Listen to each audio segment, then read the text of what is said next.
Hey, y'all, you should sign up for my Substack. It's scotthortonshow.substack.com. And if you do that, you'll get the interviews a day before everybody else. But not only that, they'll be free of commercials. How do you like that? Pretty good, huh? scotthortonshow.substack.com.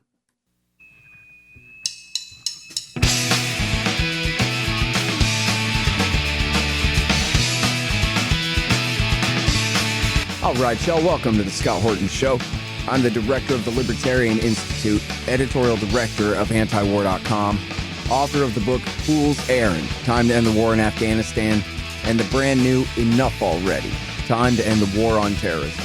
And I've recorded more than 5,500 interviews since 2003, almost all on foreign policy, and all available for you at scotthorton.org. You can sign up for the podcast feed there, and the full interview archive is also available at youtube.com/Scott Horton Show. All right, you guys, introducing Dave Decamp. He's our news editor at antiwar.com. Welcome back. How you doing, man? Good, Scott. Thanks for having me back.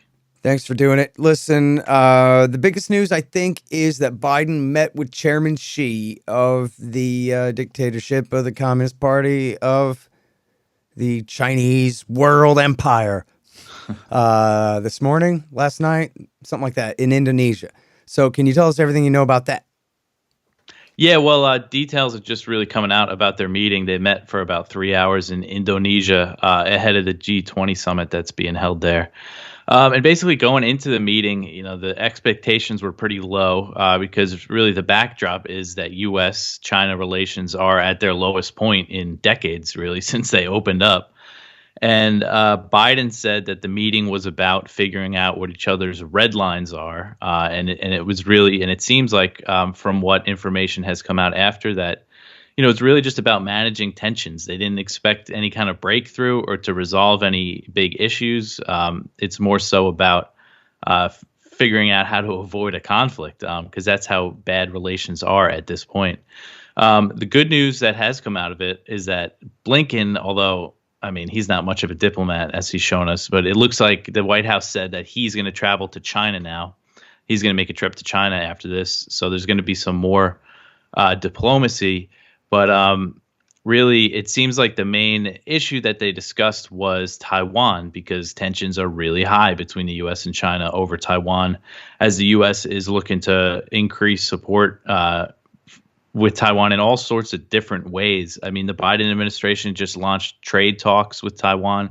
And just a quick background, this is a sensitive issue for China. The whole foundation of U.S.-China relations is based on what they agreed on over Taiwan. And this is something that Xi said in the meeting with Biden. That's how he described it. It's because to open up with China, the U.S. had to recognize Taiwan. It had to recognize Beijing as China and sever formal relations with Taiwan and consider it part of China. But they have informal relations with the island. But the Biden administration, following Trump, has taken all these steps to increase ties. And they just launched trade talks and stuff like that. And China is not happy about it. And of course, there's other things going on with Congress, as when Nancy Pelosi visited in the beginning of August, China responded by launching its largest military exercises ever around Taiwan. And they've kept up the military pressure. Congressional delegations have gone there since, and other officials from other countries, from the UK, their trade minister just went there. So this is we're heading on a path of possible conflict over Taiwan. Although a Chinese invasion is unlikely, at least anytime soon, but they're not going to sit back and let the U.S. keep doing this. And this meeting came as Congress is looking to give Taiwan. They want to give them $10 billion in military aid over the next 5 years. It's part of the Senate's National Defense Authorization Act, which is still being worked out. But that's unprecedented. It's going to be in foreign military financing, which is a State Department program that gives foreign governments all this cash to buy American weapons with. So this is a huge change, and the U.S. keeps making these big changes, including President Biden saying that he's willing to defend Taiwan if China invades, breaking from the strategic ambiguity that the U.S. has followed on the issue. So all this is happening, but the U.S. is, accusing China of trying to change the status quo. And really, it just really rings hollow to the Chinese, of course, but to anybody that pays attention, that follows this issue. So anyway, the meeting, that's the backdrop. And it looks like they really just discussed managing tensions, but they might have made some progress. There's still details coming out about the meeting of restarting military communication channels that were suspended after Pelosi's visit. And that's for, preventing a conflict in the South China Sea. It's because there is a lot of U.S. spy planes and warships around that area near the Chinese military. So shutting down those communication channels, that makes the risk of an accident higher, and that could really turn into something with the state of these relations. And they also discussed trade. President Biden recently imposed some pretty serious sanctions on China's chip industry that seems to be pretty major. A lot of American companies have to leave and stop doing business in China because of it. He's really ramped up Trump's trade war. And these are things you don't really hear about. There's kind of this narrative that that Biden is soft on China. But if you look at the policy, it's clear he's not. And also, the Pentagon recently reaffirmed in their national defense strategy that they view China as the top threat facing the U.S. Second, Russia is second. So China is the priority. Every U.S. government agency has said that pretty much at this point. And that's a pretty big deal when they're in the middle of fighting a proxy war with Russia right now on the premise that it's the most dangerous thing in the world. But no, actually only second compared to the country we're not at war with. Yeah, that's right. And if you heard recently, the head of U.S. Strategic Command, STRATCOM, who he is the head of the U.S.'s nuclear forces. But he said in a speech recently, this is pretty concerning. He described the war in Ukraine as a warm-up for what he called the big one that is coming. And what he's referring to there, I believe, is China, is a conflict with China. Any kind of military leader in the Pacific, the head of Indo-Pacific Command, the head of the U.S. Navy's 7th Fleet, I mean, you hear the things they're saying. They expect to be fighting a war with China in the next few years, next decade at the most. So this is what they're preparing for. And in this meeting, it's clear that she told him, Biden said going into the meeting, we're going to figure out each other's red lines. And she reiterated, as Chinese officials have been for the past couple of years now, that Taiwan is a red line. And again, I know you've had Peter Van Buren on here a lot, and he makes a very strong case for why China won't invade, because a full-scale invasion would be such a huge operation, and they have so much trade with Taiwan. But again, China's not just going to sit back and let this all happen.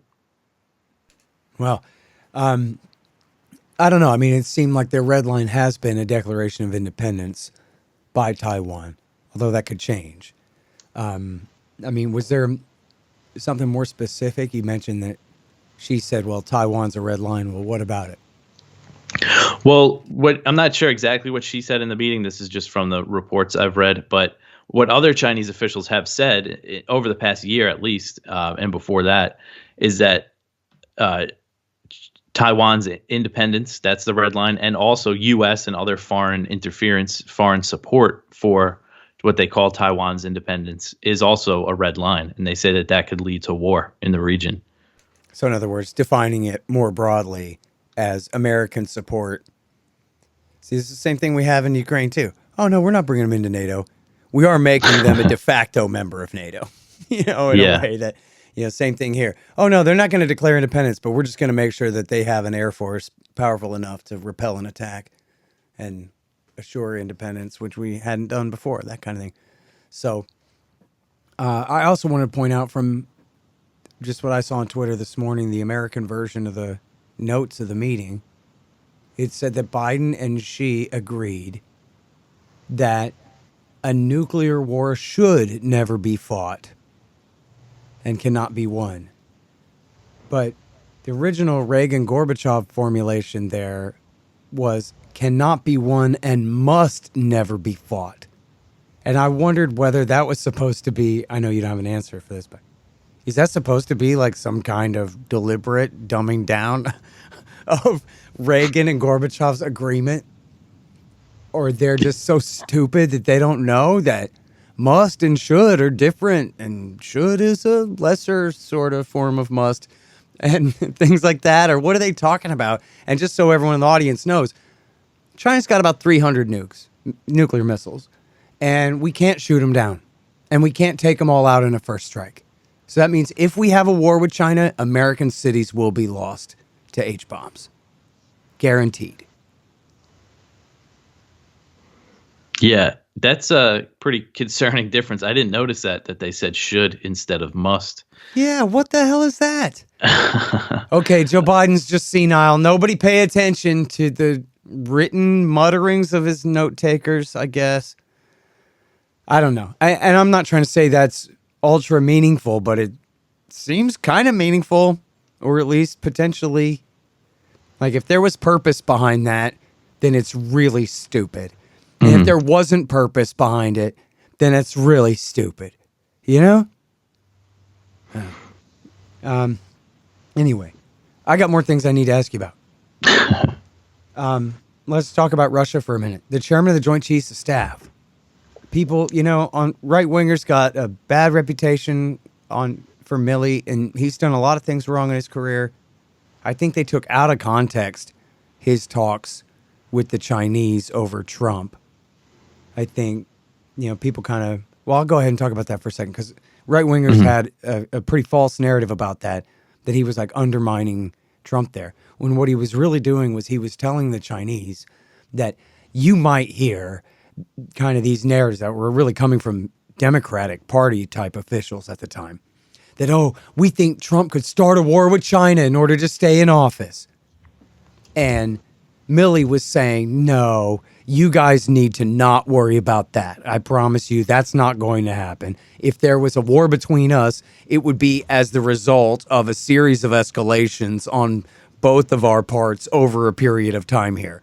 But if you think that the military establishment is going to let the president start a war just to stay in office, please sleep well tonight knowing that there's a 0% chance of that happening. That was perfectly within, one, his responsibility, and two, it was the right thing to do anyway, to make sure that they were not buying in and getting an itchy trigger finger based on this complete, absolute nonsense, these lies by these goddamned Democrats that they were pushing at that time. So, and then the other thing, of course, was, he botched the withdrawal from Afghanistan, but who gives a damn? We've been out of there for more than a year now, and that's good. So, anyway, now to the war cabinet. You got Jake Sullivan, Hillary Clinton's bag boy, and then you have Antony Blinken, the worst diplomat since Mike Pompeo, and then you got Joe Biden, who's senile out of his mind, and then you got Milley, who presumably represents the opinions of the chiefs, too, not just himself. And so tell us, please, the important developments about what's going on in the war cabinet now in regards to the war in Ukraine, Dave. Yeah, so this is pretty significant. And it was last week that Milley delivered a speech at the Economic Club of New York where he really called for peace talks. I mean, he said that there's an opportunity for peace and there's an opportunity to negotiate and that it should be seized. And it was actually kind of buried initially in the media. The write-ups of his speech focused on his estimations of casualties in Russia and in Ukraine. And the write-ups by AP and the New York Times, it was buried in there that he said now there's an opportunity for negotiations. And then, this is huge because just until very recently, the idea of diplomacy got you labeled as, a Putin apologist, all the sorts of names you were called. And that was really demonstrated by that group of progressive House Democrats who sent a letter to President Biden very meekly calling for peace talks, calling for negotiations, just calling for diplomacy with Russia. And then they retracted it a day later because of all the pressure they came under. And then just a few weeks later, here's the chairman of the Joint Chiefs of Staff, the highest ranking U.S. military officer, saying that there should be negotiations. And he said cowardice. I'm sorry to interrupt, but we got to dwell on that point. It's an important one, and I know you have a lot of important ones to get to here. But man, this is what passes for the leftists inside the Democratic Party, inside the House of Representatives.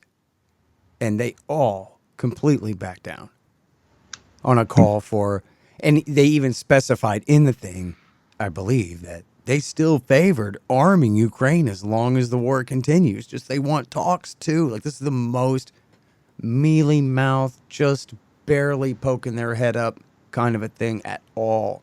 And then they all completely retreated from it and publicly castigated themselves for their terrible mistake and all of this. I mean, that is like something out of a damn novel. It's just incredible to see. And so screw them too. You know, how dare they? And then, like you're saying, the chairman of the Joint Chiefs of Staff says it's okay, so now it's okay. But it always was. And just like it should have been the consensus of 350 million Americans on the day the war started, that, well, we better send Blinken to Geneva to stop the fighting right now. Not, oh, good, now we have an opportunity to weaken Russia and break their budget and cost them lives. Send their sons home in coffins, as Biden and his men have all said. They're crazy, man. Anyway. Yeah.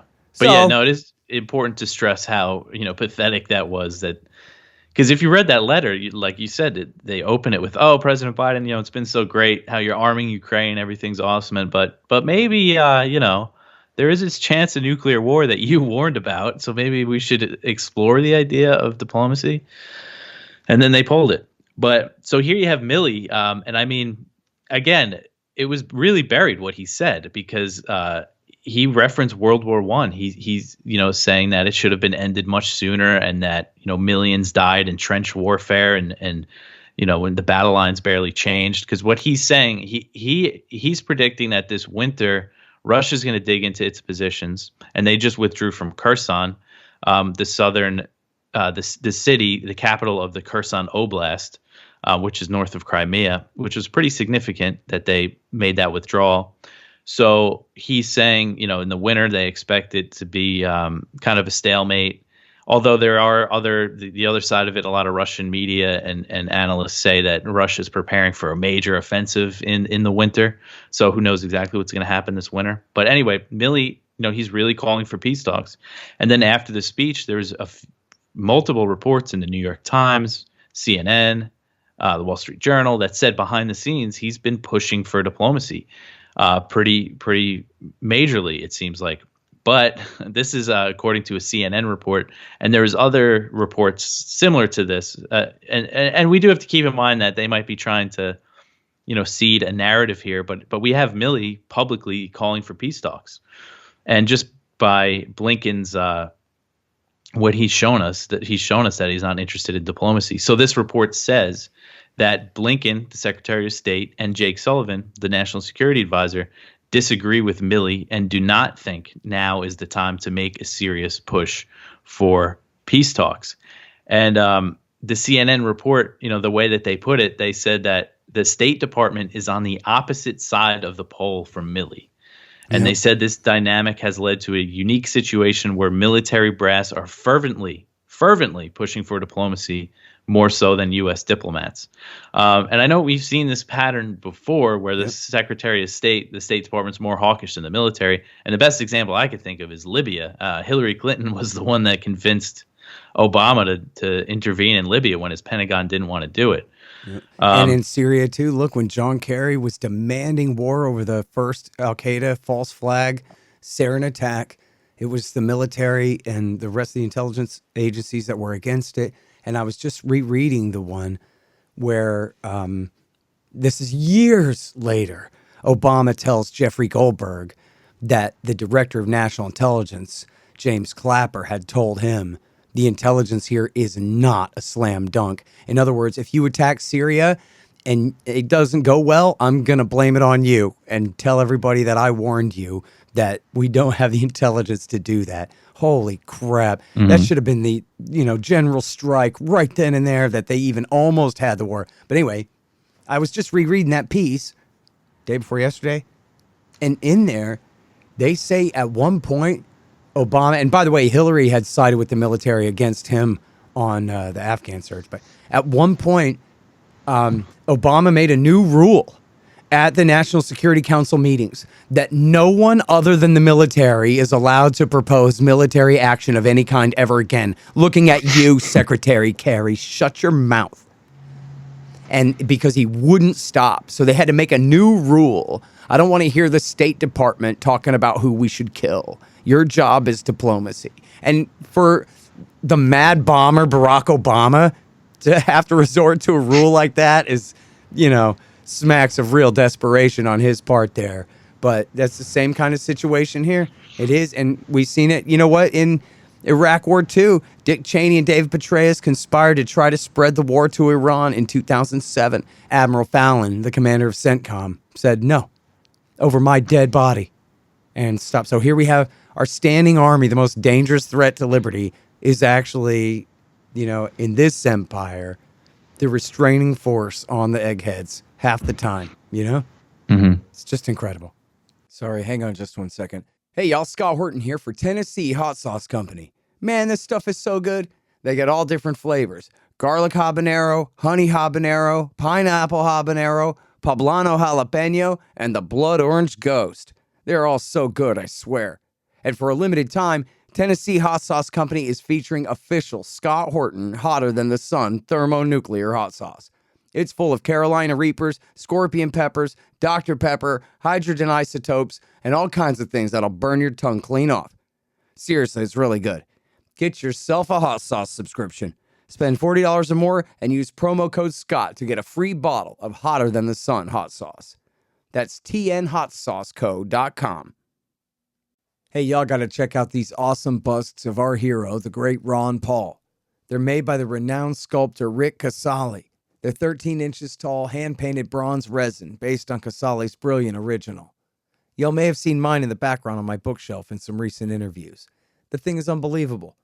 Check out this incredible piece of art at rickcasali.com/Ron Paul, and you'll see what I mean. Use promo code Horton and you'll save $25, and this show will get a little kickback too. That's rickcasali.com/Ron Paul. Casali is Casali. rickcasali.com/Ron Paul. And there's free shipping too. Yeah, and so one thing to mention about Sullivan. So this says Sullivan's not into the idea of diplomacy, but there has been recent talks, and he has held talks with his Russian counterpart, the head of the Russian Security Council, Nikolai Patrushev. And the White House, they didn't confirm specifics about these talks, but they did say that there's been high-level communication with Russia. But that was more so about avoiding the war escalating, outside of Ukraine. And Sullivan hinted at this back in September when there was all this talk of nuclear weapons being used. He said that they made clear to Russia at high levels what the consequences would be if they use a nuclear weapon in Ukraine. So there were some signs that he was talking. And also, he was just in Kiev recently and spoke with Zelensky and told him to soften his stance on negotiations.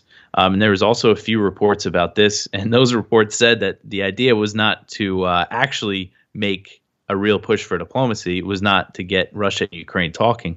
It was more so for PR purposes to get because when you have Zelensky out there saying his position was that he ruled out talks with Russia as long as Putin was president.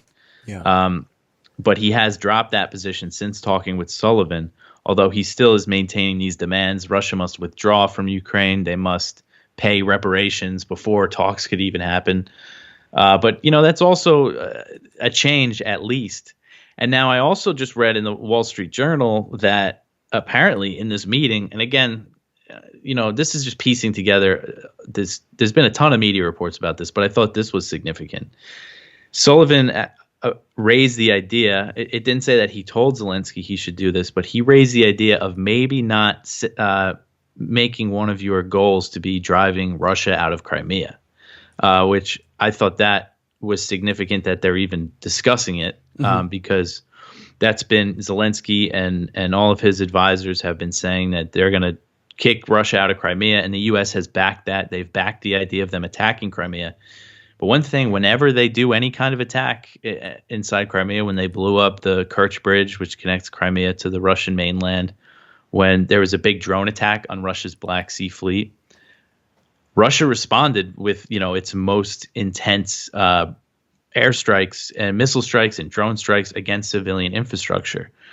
So maybe they saw how Russia responds to attacks on Crimea, and they're thinking, maybe we shouldn't try to encourage them to take Crimea. Look, I mean, Dave, for Milley to say, hey, geez, you know what? We've got some good progress here in liberating Kherson, and that's pretty great. Winter's coming. Let's talk now is quite implicitly saying that you're going to have to give up on Mariupol. That we're going to negotiation means Ukraine losing a major part of the Donbass, and it means losing that so-called land bridge between southern Donetsk and Crimea. And, I'm not saying he said that, but I'm saying he said that. Obviously, if he's saying, all right, great, Kherson, you got Kherson back? Perfect. Let's have some talks right now. He's acknowledging that they're going to have to lose some of Ukraine here. And, of course, as the Washington Post, I guess it was you were the one who dug the headline out of the buried lead there a few weeks ago when the Biden government said, oh, yeah, no, we know that there has to be a negotiated settlement at some point. It's not like the Ukrainians could win or anything. Mm-hmm. Well, good. Yeah, and then if they're saying, yeah, maybe we could just drop Crimea. I mean, that is obviously such a poison pill, deliberate deal killer to try to pretend that they're going to take the Crimean Peninsula back at this point, and all of that. So if they're willing to drop that, some hopeful sign here going into Thanksgiving, man, I'll take it. All right, one more thing on Russia here real quick, Dave, is the New START negotiations. This is the last treaty standing, limiting overall numbers of strategic nuclear warheads on both sides. Yeah, and that treaty expires in 2026. And actually, one of President Biden's first foreign policy moves when he came into office at the end of January 2021, because the treaty was set to expire that February. One of the first things he did was got Putin on the phone, and they agreed to extend it.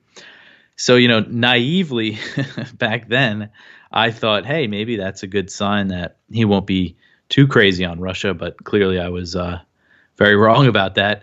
But anyway, so inspections under New START, because there is an inspection regime to the treaty, it limits the deployment of warheads and bombers and missiles. And there's an inspection regime, but they've been suspended since March 2020 because of COVID. That's according to the State Department. That's what they've told me. And so the U.S. and Russia have just agreed to launch talks under the New START treaty, under this committee called the Bilateral Consultative Commission, the BCC, and that's the implementation body of the treaty. And they're going to hold talks on resuming these inspections.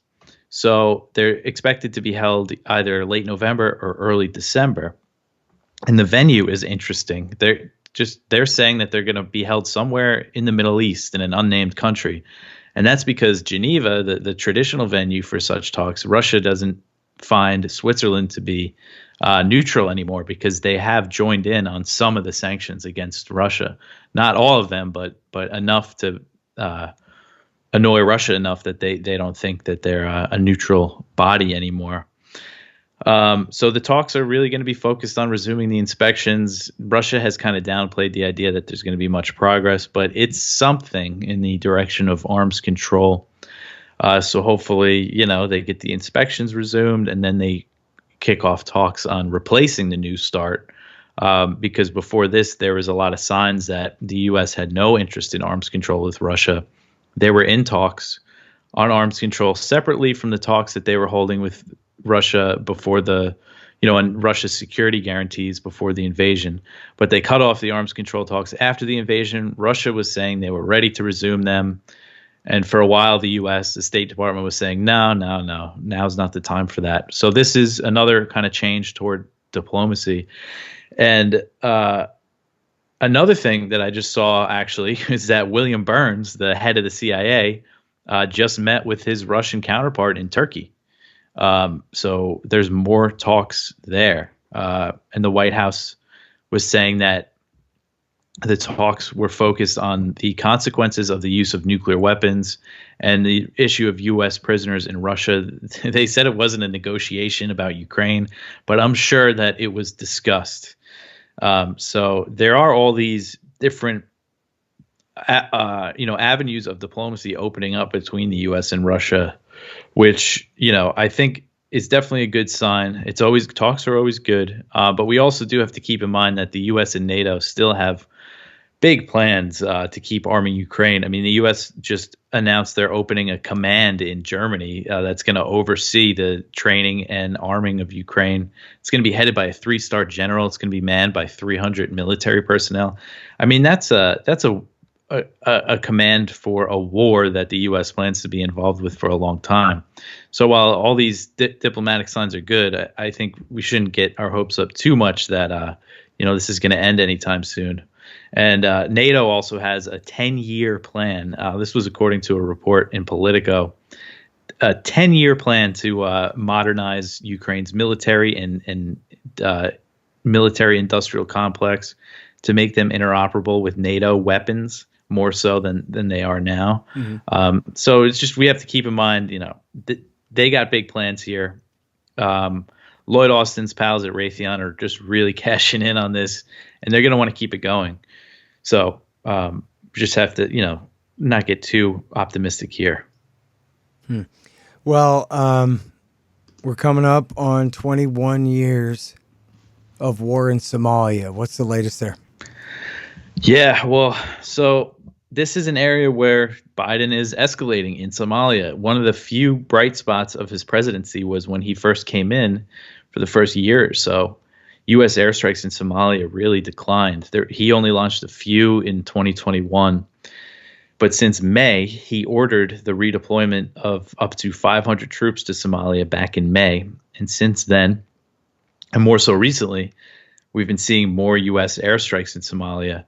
And part of that, the reason why, is because the U.S.-backed government there, based in Mogadishu, under this new president, has launched some offensives against al-Shabaab.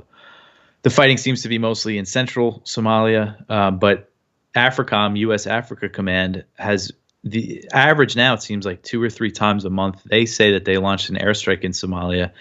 And the latest is that they said they launched one on November 9th, and they're saying that it killed 17 al-Shabaab fighters.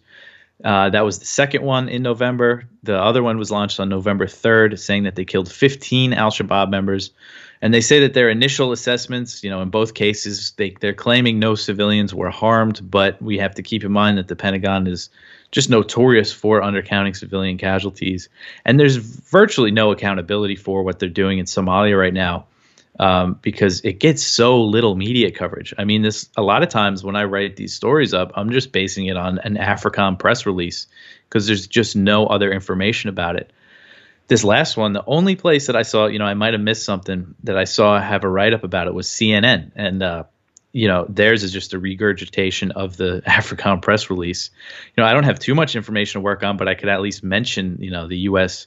history of killing civilians in airstrikes in Somalia. And according to the New York Times, this was actually a report from your pal, Charlie Savage. He was one of the authors on it. The U.S. He took a break from washing dishes at Pizza Hut to do another report. Okay. Yeah. But this was maybe a month ago. This report came out that the U.S. is considering escalating its role in the war in Somalia even further. So right now, under Biden's drone strike policy, if strikes are outside of Iraq and Syria, they need to be signed off by the White House. But there's a big loophole. If they're justified in self-defense, then they don't need White House approval. And if you look at all the airstrikes AFRICOM has been reporting, they all say, they were done in the collective self-defense of Somali forces. But the Somali government wants them to loosen these restrictions even more, and then that could really escalate the war. That's something Trump did when he first came in. He loosened the rules of engagement for Somalia and drastically. Yeah. And Biden did tighten that back up, but it looks like, they're considering loosening it even more. And it's just really amazing to me how little attention this gets. I mean, right now, Somalia is the country that the U.S. is bombing the most. It's the war on the terror war is still going on there, and just nothing. It doesn't seem like anybody cares, and it was like that under Trump too. I mean, he was bombing a lot of other countries, although it all scaled down towards the end of his presidency, but not Somalia. That kept ramping up. There's a couple things about it. I think one of them is it's not directly connected to the rest of the terror wars.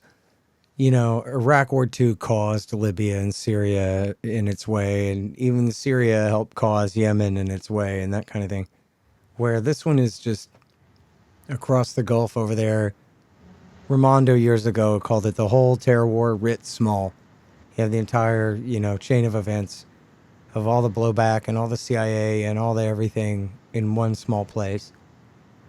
And then it's kind of hard to escape, basically the major media blackout on it and neglect coverage. So hardly anybody knows anything about it.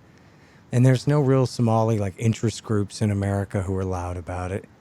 And so, it's just, people know nothing about it. And frankly, maybe it's just a correlation without causation, but they're the blackest victims of the terror war and have always seemed, for 20 years of this, have seemed to be the most invisible victims of it all. I think that is part of it, man. It has to be. Yeah.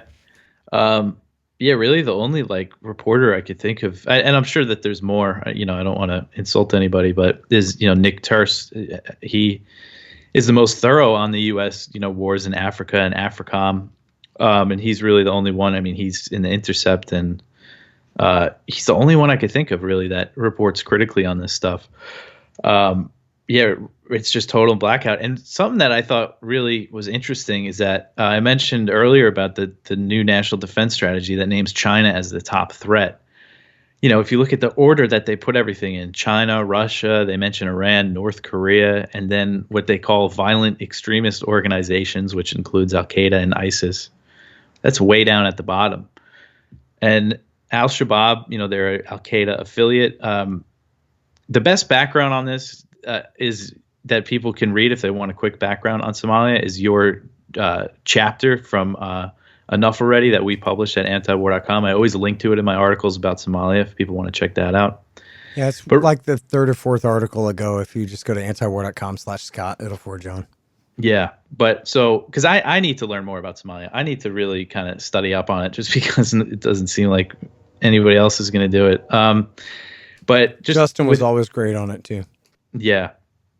Just with Al-Shabaab, because they are a big group and, they pledged loyalty to Al-Qaeda. But as you give the proper context, they were an offshoot of the Islamic Courts Union, which was in charge in Mogadishu before the U.S. backed Ethiopian invasion of the country. They knocked out the Islamic Courts Union, and then Al-Shabaab, who are the more extremist ones, that's when they first started. That's when they first showed up and started taking credit for attacks on Ethiopian troops occupying Mogadishu. And it wasn't until 2012, so 6 or 5 years after they first started making attacks, that they declared loyalty to Al-Qaeda. So after years of fighting the U.S. and its proxies. So there's no reason to think that they're more than just a local threat in East Africa. But once the national defense strategy, it doesn't mention Somalia or Al-Shabaab even by name. They don't even make the paper. And yet that's the country where the U.S. is launching the most airstrikes. Yeah. And look, it's a situation it has been all along too, where it's just an Afghanistan type thing. The American attempt to create this phony government in Mogadishu cannot outlast American attempts to prop it up with fire and money. And as soon as they leave, Al-Shabaab's going to win. Simple as that. They already lost. They lost a decade ago. It's just like in Afghanistan. Well, we can stay here. Nobody can kick Americans out. If nobody has the power to make America go. But America does not have the power to create a government over the people of southern Somalia that they are willing to accept. They've already failed. And the fact that we're even having this conversation in 2022 is itself an atrocity. There's just the number of people who have died in this thing. And because it's war-inflicted famine. So, right, like when Stalin kills people with famine, you count that. Well, when America kills people with famine, you got to count that too. It's got to be 500,000. It's 250,000 by 2013. And this is the third famine they're kicking in now. And of course, the locust plague came from Yemen, which is a direct consequence of Obama and Trump and Biden's war there, where the anti-grasshopper campaign of the university was suspended and they turned into a giant locust plague. It's all also at antiwar.com. Morgan Hunter wrote this great piece all about that. The locust plague that hit East Africa in the last few years was a direct result of America's war in Yemen. And so if it counts when the commies do it, it counts when we do it too. When our government does it. So yeah, you might even think it matters. You know, hundreds of thousands of people starving to death? Huh. Yeah, and it seems like famine, food-wise, in Somalia, things are going to get pretty bad, get real bad again. Yeah. All right. Well, listen. Thanks for all your great work and coming back on the show. Sorry to leave it on such a bummer. I don't have a joke or anything. We're just screwed. Yeah. As poor Somalis are. Yeah, it's usually, bad news that I have for you. But hey, I mean, I think the diplomacy front, Russia, Ukraine, they are talking a little bit, right? You're right. Yeah, it's CIA now. It's nuclear talks, Jake Sullivan, and then Mark Milley. So it's definitely significant. Something's changing there. But I also, if people want to hear this bad news every day, I got to plug my new show. Absolutely, man. I'm sorry, I should have said that at the beginning. Oh, no, it's good. Anti-war news with me, Dave Decamp. You can listen to the audio version wherever you listen to podcasts, and I also put a video up on YouTube, Odyssey, and Rumble. So you could go subscribe there and all that good stuff. Oh, yeah. All right, man. Well, thank you so much. And it's great, by the way, everybody. You don't have time to read antiwar.com every day. Well, just listen to antiwar.com every day on your way to work. The great Dave Decamp. Appreciate you, bud. Thanks, Scott. The Scott Horton Show, Anti-War Radio, can be heard on KPFK 90.7 FM in LA, APSradio.com, antiwar.com, scotthorton.org, and libertarianinstitute.org.